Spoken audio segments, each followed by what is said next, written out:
In this video, I'll show you how to highlight a PDF on your Mac.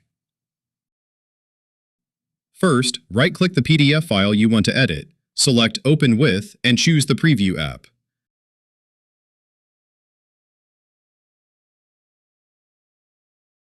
Next, click on the markup icon. It looks like a little marker right next to the zoom buttons.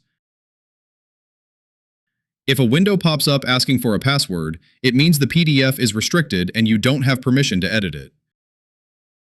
To double-check this, you can click the eye icon on the toolbar, then go to the Lock tab to see the document's permissions. But don't worry, there's a quick workaround.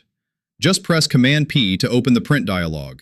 At the bottom, click the drop-down arrow next to PDF and choose Save as PDF. Then, just save it as a new file.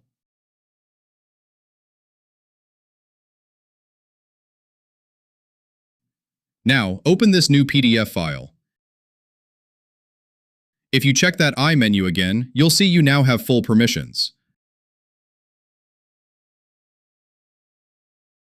Now it's super easy. To highlight text, just click that marker icon again, then click and drag over the text you want to stand out. You can also easily change the highlight color right here.